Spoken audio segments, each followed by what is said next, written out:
복음이 부담스러운 이유라는 제목으로 하나님의 말씀 전하도록 하겠습니다. 나병이라는 절망적인 병에 걸린 나만 장군에 관한 이야기입니다. 그는 자기 병을 고칠 수 있다는 이야기를 들었습니다. 그래서 자기 주인인 아람 왕에게 소개장과 많은 선물들을 받아 들고 이스라엘로 가서 이스라엘 왕에게 편지를 전해 주었습니다. 그런데 이스라엘 왕은 편지를 읽었지만 나만의 문제에 대해서 아무것도 해줄 수 있는 것이 없었습니다. 그때 그 소식을 들은 선지자가 그 사람을 내게로 오게 하소서라고 이야기를 합니다. 여기서 어린 소녀가 말한 한 선지자가 엘리사가 등장을 합니다.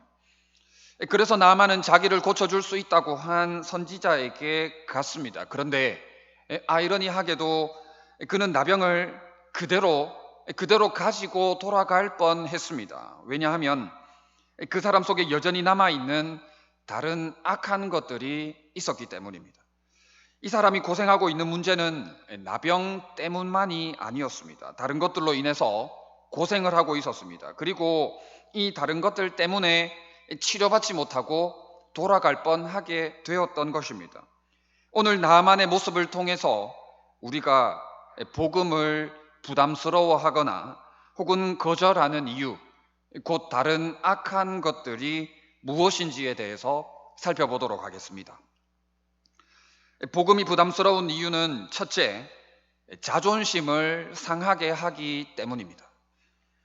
나아만은 치료받을 수 있었던 순간, 그 순간 넘어지고 말았습니다. 그래서 그 축복을 거의 놓칠 뻔했습니다. 무엇 때문입니까? 자존심 때문입니다. 바로 자존심이 굉장히 상했기 때문입니다. 우리가 복음을 부담스러워하는 첫 번째 이유가 바로 복음이 우리의 자존심을 상하게 하기 때문입니다. 오늘 본문 10절에 엘리사가 사자를 그에게 보내 이르되 너는 가서 요단강에 몸을 7번 씻으라 내 살이 회복되어 깨끗하리라 하는지라 했습니다. 나아만은 치료를 받기 위해 그곳까지 갔습니다. 그리고 엘리사 선지자는 그에게 나을 수 있는 방법을 가르쳐 주었습니다. 가장 필요한 것, 가장 절실하고도 중요한 것을 나아만에게 주었습니다. 그런데 나을 수 있는 치료책을 받았음에도 불구하고 나아만은 자존심이 상했던 것입니다. 11절 12절입니다. 나아만이 노하여 물러가며 이르되 내 생각에는 그가 내게로 나서서 그의 하나님 여호와의 이름을 부르고 그의 손을 그 부위 위에 흔들어 나병을 고칠까 하였도다.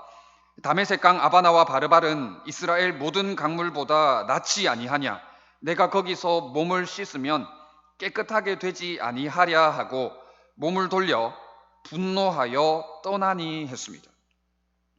나아만은 선지자가 직접 나와서 어떻게든 치료해 줄 알았습니다.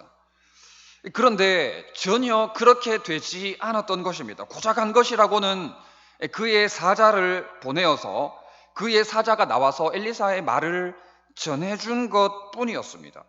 그래서 나아만이 자존심이 상한 것입니다. 굴욕과 멸시를 당했다고 느꼈습니다. 나아만은 아람에서 위대한 사람이고 훌륭한 장군이었습니다.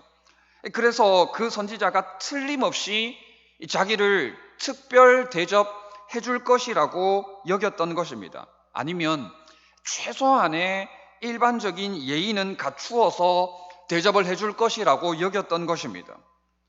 자기처럼 대단한 사람에게 그냥 자기 종만 보내어서 말을 전하게 하는 것은 있을 수 없는 일이라고 나아만은 생각을 했던 것입니다. 이것은 정말 모욕적인 처사이고 도저히 있을 수 없는 일이라고 생각을 했습니다. 그래서 화를 내고 그냥 돌아가 버리려고 했던 것입니다. 우리가 신앙생활, 교회생활 하는 데 있어서 이것을 주의해야 합니다. 자존심을 내려놓아야 합니다. 사회적으로 명예나 지위가 어떻든지 간에 그것을 교회 안으로까지 가지고 오면 안 됩니다. 내가 이런 사람이기 때문에 교회 안에서 특별 대접을 받아야 된다는 생각은 교회 공동체를 오히려 어지럽힐 뿐입니다. 우리 공동체를 오히려 시끄럽게 만들 뿐이고 결국 그것이 자기 자신에게도 별로 도움이 되지 않습니다. 그런데 대부분의 성도들이 이런 생각을 가지고 있기 때문에 복음이 부담스러운 것입니다. 복음이 우리의 자존심을 건드리기 때문입니다. 우리는 모두 비참한 죄인에 지나지 않습니다. 질투와 투기, 정욕과 소욕으로 똘똘 뭉친 피조물일 뿐입니다. 역겹고 불결한 존재일 뿐입니다. 우리 영혼은 나병에 걸려 있습니다. 우리가 어떤 존재이든 무엇을 하는 사람이든 그렇게 중요하지 않습니다. 우리는 지금 나병 환자입니다. 그런데 나만과 같은 그런 큰 자질을 갖고 있다 한들 무슨 소용이 있겠습니까? 나만은 여느 나병 환자와 같은 나병 환자였습니다. 그런데 왜 특별 대접을 해 주어야 합니까? 나병이 치유되는 것, 그에게 가장 필요한 것은 나병이 치유되는 것입니다. 나병이 회복되는 것입니다. 만약 반대로 생각을 했을 때 특별 대접을 받고 나만이 생각하는 특별 대접을 받고 오히려 나병이 치유되지 않는다면 아무런 의미가 없는 것입니다. 나만의 발걸음은 헛걸음이 되는 것이고 시간 낭비, 물질 낭비, 에너지 낭비가 되고 마는 것입니다. 그래서 엘리사 선지자는 병이 치료될 수 있는 최선의 최고의 처방책을 나아만에게 알려준 것입니다. 정말 안타깝게도 여전히 우리 안에 자존심을 내세우는 사람들이 있습니다. 교회가 이런 것도 안 해주냐 하는 인식을 가진 사람들이 있다는 것입니다. 교회가 나를 무시하고 있다는 인식을 가지고 교회에 무리를 일으키려는 사람들이 있습니다. 다른 한편으로는 교회가 여기뿐이냐 하는 인식을 가지고 교회를 취사선택하려고 하는 사람들도 있습니다. 우리 교회에는 없지만 종종 보면 밖에 그런 사람들을 보곤 합니다. 내가 이런 사람인데, 내가 이러한 사람인데 교회가 나를 대하는 행동이 마음에 들지 않는다는 것입니다. 자존심이 상한다는 것입니다. 사랑하는 성도 여러분, 복음 앞에서 우리가 어떠해야 하겠습니까? 식당에서는 손님이 왕일런지 몰라도 교회에서는 그렇지 않습니다. 예수님이 왕이십니다. 교회의 머리이신 예수님께서 왕이십니다. 그러니 오히려 예수님을 특별 대접해드려야 하는 것입니다. 나의 모든 자존심을 다 내려놓고 예수님을 왕으로 모셔서 왕이신 예수님을 기쁘시게 해드리는 그러한 신앙생활, 교회 생활이 되어야 하는 것입니다. 예수님을 다시 한번 생각해 보겠습니다. 예수님은 말구유에 태어나셨습니다. 여관에 있을 곳도 없었고 세상이 예수님을 배척했습니다. 공생의 사역을 하시는 동안에도 예수님은 여우도 굴이 있고 공중의 새도 거처가 있지만 인자는 머리 둘 곳조차 없다고 말씀을 하셨습니다. 어떻게 보면 가장 특별 대접을 받으셔야만 했던 만왕의 왕 예수님께서 이 땅 가운데 가장 업신여김을 받으셨습니다. 자존심에 가장 심각한 스크래치를 당하셨고 온갖 수치와 모욕을 다 당하셨고 결국에는 죽기까지 하셨습니다. 그것도 우리 때문에.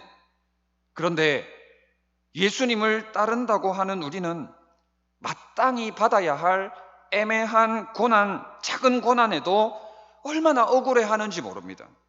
마땅히 받아야 할 조그마한 핍박에도 얼마나 자존심을 상해하는지 모릅니다. 내가 여전히 이런 대접을 받으며 신앙생활 해야 되냐면서 불평불만을 가지고 있습니다. 여전히 어깨에 힘이 많이 들어가 있습니다.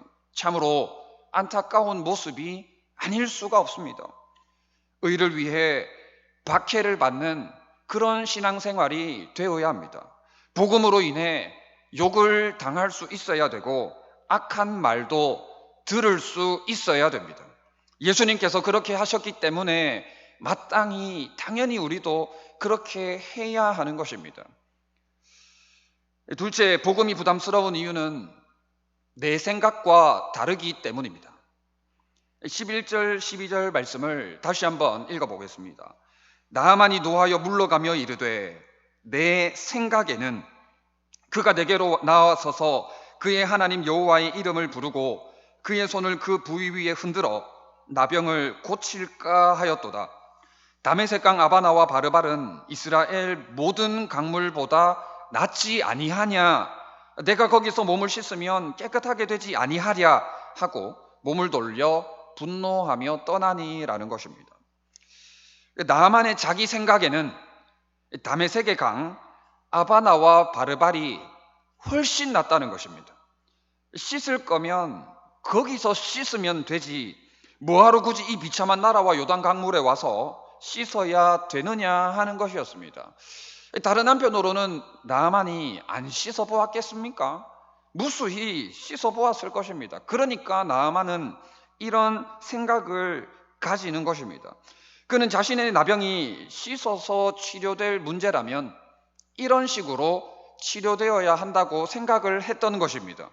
우리가 복음을 부담스러워하는 두 번째 이유가 바로 이것입니다. 복음이 우리의 생각과는 다르기 때문입니다. 복음을 대하는 우리의 기본적인 자세가 어떠해야 합니까? 순종입니다. 무조건적으로 우리는 복음 앞에 순종해야 합니다. 그러니까 7번 씻으라고 하면 7번 씻으면 됩니다.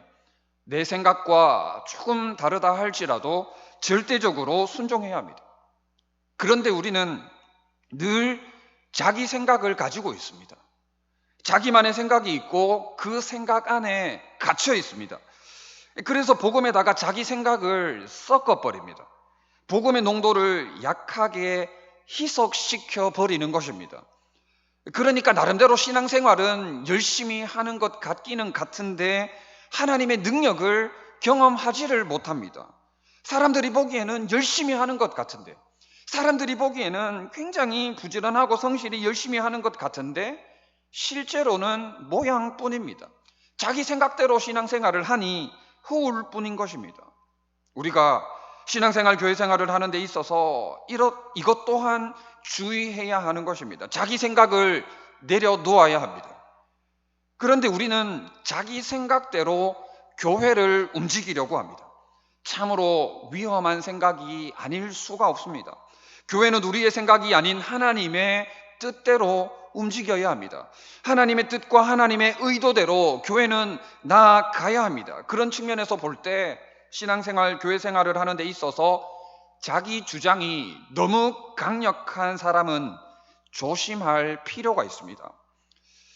그런 사람들에 대해서 무조건적으로 잘못했다고 말할 수는 없습니다. 그런데 지나치게 무모하게 자기 주장을 피력하는 것은 한 번쯤 생각해 볼 필요가 있습니다. 과연 그렇게 밀어붙이는 것이 복음적인지 성경적인지 아닌지에 대해서 곰곰이 생각하면서 기도하면서 말씀 앞에 따져 물어볼 필요가 있습니다. 왜냐하면 사람들은 은근히 큰 소리, 강력한 주장에 또 다수가 주장하는 목소리에 따라가는 경향, 군중 심리가 있기 때문입니다. 우리가 이런 부분에 대해서 왜 진지하게 생각을 해봐야 하냐 하면 교회는 세상처럼 민주주의로 다스려지는 것이 아니기 때문입니다. 복음적인 판단, 성경적인 판단을 하는 데 있어서 세상 사람들이 하는 것처럼 다수결로 다 할 수 있는 것이 아니기 때문입니다. 가나안 땅을 정탐했던 정탐꾼 사건이 이를 잘 보여주고 있습니다. 10명의 정탐꾼들은 가나안 땅에 들어갈 수 없다고 했습니다. 약속의 땅에 들어갈 수 없다고 했습니다. 그들은 거인이라고 했고 우리는 그저 메뚜기에 불과하다고 했습니다. 그러나 여호수아와 갈렙은 그렇게 판단하지 않았습니다. 하나님의 약속의 말씀을 믿는 믿음으로 오히려 그들이 우리의 먹이라고 했습니다. 그들이 우리의 밥이라고 했던 것입니다. 우리는 너무 잘 알고 있습니다. 어느 편이 옳습니까? 어느 편이 옳습니까? 당연히 여호수아와 갈렙 편이 옳습니다. 그렇기 때문에 많은 사람들이 주장한다고 해서 다수결이 무조건적으로 옳다고 볼 수 없는 것입니다.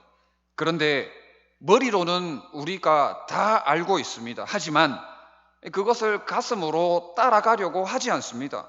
하나님의 뜻보다는 자기 생각을 주장하면서 신앙생활, 교회생활을 하려고 합니다. 그것이 상식적인 것 같고 일반적인 것 같고 또 그렇게 해야 편할 것 같고 이해 타산적인 것 같기 때문입니다. 그렇다면 우리가 어떻게 해야 되겠습니까? 교회를 섬기는 데 있어서 아무 말도 하지 않고는 교회 생활을 할 수 없을 것입니다. 여러 가지 회의가 있고 또 자기 주장을 피력해야 할 때가 있는데 어떻게 해야 하겠습니까? 자기 생각과 의견을 주장할 때 우리는 기도하고 또 기도한 다음 하나님의 뜻을 구하며 믿음을 전제로 해서 이야기를 해야 합니다. 우리의 말이 10명의 정탐꾼과 같은 잘못된 주장이 될 수도 있기 때문입니다. 만약 잘못된 그릇된 주장을 해서 다수가 동의를 해서 일이 진행이 된다면 어떻게 되겠습니까? 바른 길, 옳은 길, 지름길을 갈 수 있음에도 불구하고 잘못된 10명의 주장에 동조해서 그렇게 일이 진행된다면 둘러갈 수밖에 없는 것입니다. 이스라엘이 약 40여 년 동안 돌고 돌아서 빙빙 돌고 돌아 들어가게 되었던 것처럼 우리도 그런 지난 날의 과오를 반복하게 되고 마는 것입니다. 우리가 왜 발전이 더디고 오히려 후퇴하는 것만 같은지를 말씀에 비추어서 돌아보아야 합니다. 정말 하나님과 그의 말씀 앞에 엎드려서 우리가 어떻게 복음에 반응하고 살아가는지를 점검해 보아야 합니다. 복음이 아닌 자기 생각대로의 신앙생활에는 아무리 교회 생활을 열심히 한들, 아무리 교회에 나와서 봉사한들 하나님의 능력이 나타나지 않을 것이기 때문입니다. 그러므로 우리는 자기 생각 안에 갇혀서 신앙생활하는 것이 얼마나 무섭고 두려운 일인지를 알아야 합니다. 바리새인과 서기관, 사두개인과 율법사들이 음모를 꾸며서 예수님을 죽였습니다. 얼마나 큰 비극입니까? 제정신으로 할 수 없는 행동입니다. 그런데 이것이 바로 자기 생각 안에 갇혀 있는 자의 행동입니다. 이것이 바로 자기 한계에서 벗어나지 못한 육신에 속한 자의 모습인 것입니다. 인간은 비참한 실패자임에도 죄인임에도 불구하고 하나님께서 이 세상에 보내신 예수님을 비난합니다. 예수님을 쫓아보내고 복음을 무시합니다. 내 생각과 다르다고 멸시합니다. 얼마나 뻔뻔하고 어리석은 모습인지 모릅니다. 죄송한 말씀입니다마는 이런 조건에 계신 분들이 자기 생각 안에 갇혀 있을 가능성이 높습니다. 기독교 가정에서 자랐고 항상 하나님을 믿었고 항상 그리스도인이었던 사람들입니다. 이런 분들이 자기 생각 안에 갇혀 있을 가능성이 높습니다. 항상 예배를 드리는 곳에 있었고 항상 착한 일을 했고 나쁜 짓은 절대로 하지 않는 사람들입니다. 물론 이 말이 꼭 맞는 말은 아닙니다. 무조건적으로 다 그렇다는 것도 아니지만 이런 사람들이 종종 하는 실수가 바로 자기 생각이 강하다는 것입니다. 이런 사람들이 자기 생각이 강하고 또 거기에 갇혀서 신앙생활을 하고 있다는 것입니다. 예배를 마친 후에 속으로 이런 말들을 합니다. 나는 목사님 생각하고 다르다. 목사님은 그렇게 설교를 하셨지만 나는 그렇게 생각하지 않는다라는 것입니다.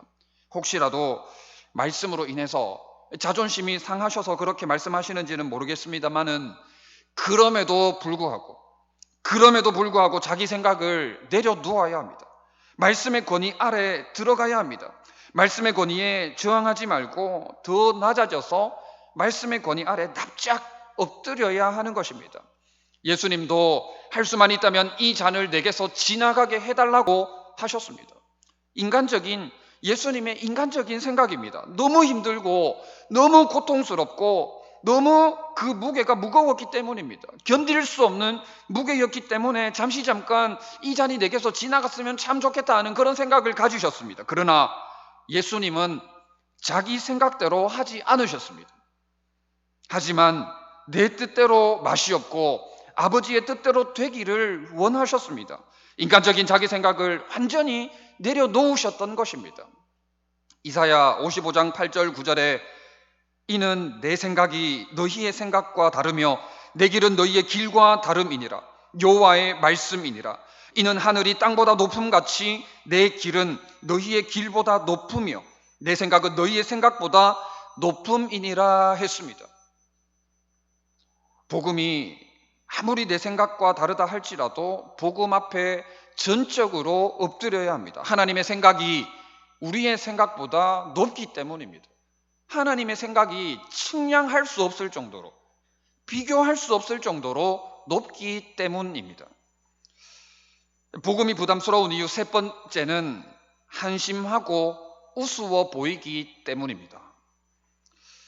복음이 부담스러운 또 다른 이유는 그것이 정말 한심하고 우스워 보이는 길을 제시하기 때문입니다. 요단강에서 7번 씻으라는 것입니다. 나만의 입장에서는 요단강보다 더 나은 아바나와 바르발 강을 이미 알고 있었습니다. 그러니 이 처방전이 나만의 입장에서는 굉장히 모욕적이고 한심하고 우스꽝스러운 처방전이 아닐 수가 없었던 것입니다. 때로는 복음이 이처럼 한심하고 상식을 벗어나는 것을 우리에게 요구한다는 것입니다. 다시 말하자면 어수룩하고 바보스러운 행동을 우리로 하여금 요구한다는 것입니다. 그런데 나만의 입장에서는 그렇지 않았던 것입니다. 그런데 만약 나만이 화가 나서 진짜 엘리사의 집에서 돌아선 채 그대로 아람으로 돌아갔다면 어떻게 되었겠습니까? 나만의 질병이 고침받지 못했을 것입니다. 나만의 질병, 나병이 그대로 남아서 결국에는 온몸에 펴져 죽고 말았을 것입니다. 그런데 엘리사의 집 앞에서 분노한 상태로 돌아가려던 나아만에게 종들이 이렇게 이야기합니다. 13절에 그의 종들이 나와서 말하여 이르되 내 아버지여 선지자가 당신에게 큰 일을 행하라 말하였다면 행하지 아니하였으리까 하물며 당신에게 이르기를 씻어 깨끗하게 하라 함이리까 라는 것입니다. 나아만이 종들의 이야기를 듣고 보니까 제법 일리가 있었고 제법 합리적이었던 사실이라는 것을 깨닫게 됩니다. 그래서 내려가서 엘리사의 말대로 7번 요단강에 7번 몸을 잠갔습니다. 물론 나아만에게는 이것이 큰 희생이었고 쉽지만은 않은 일이었을 것입니다. 그러자 그의 살이 어떻게 됩니까?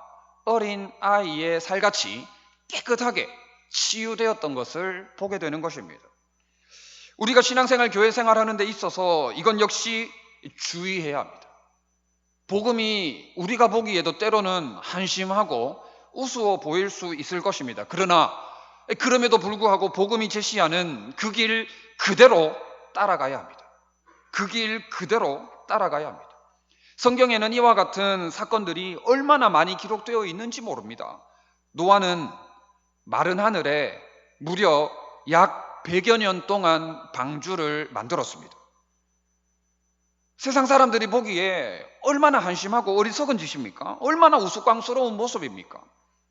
그래서 우리는 대부분 이와 같은 말씀들을 부담스러워하고 일반적으로 상식적으로 아무리 생각해도 아닌 것 같다 하는 생각을 할 때가 있습니다. 어수룩한 바보 같은 짓, 세상 사람들이 놀리는 짓은 하고 싶지 않기 때문입니다. 여리고성을 정복한 사건도 마찬가지입니다. 여리고성을 정복하기 위해서 필요한 것은 뛰어난 전략과 그에 합당한 최첨단 무기 그리고 인력이었을 것입니다. 그런데 여리고성을 정복하는 데 있어서도 이와 같은 것들은 전혀 필요하지가 않았습니다. 하나님의 말씀을 믿는 믿음으로 그 말씀에 순종하는 것, 필요한 것은 딱 그것이었습니다. 역시나 세상 사람들이 보기에 얼마나 한심했겠습니까? 여리고성을 빙빙 돌고만 있으니 얼마나 우스꽝스러운 모습입니까? 그러나 하나님의 말씀은 우리로 하여금 때로는 어수룩하거나 바보스러운 행동을 요구하는 것입니다. 예수님을 다시 한번 생각해 보겠습니다. 예수님은 공생의 기간 동안 세상적인 기준으로 볼 때 세상을 향해서 또 권력을 향해서 딱히 시원하게 보여주신 것이 없습니다. 당대 권력자들 앞에서 그들의 코를 납작하게 할 만한 통쾌한 사건을 보여주신 것도 없습니다. 화려함도 없습니다. 세상적으로 매력을 끌만한 것을 보여주신 일이 딱히 없습니다. 그저 십자가에 못 박혀 처참하게 돌아가신 것 말고는 별로 없습니다. 예수님을 따라다녔던 수많은 무리들의 반응이 이를 어느 정도 반영해주고 있습니다. 빌라도가 예수님을 풀어주려고 했습니다.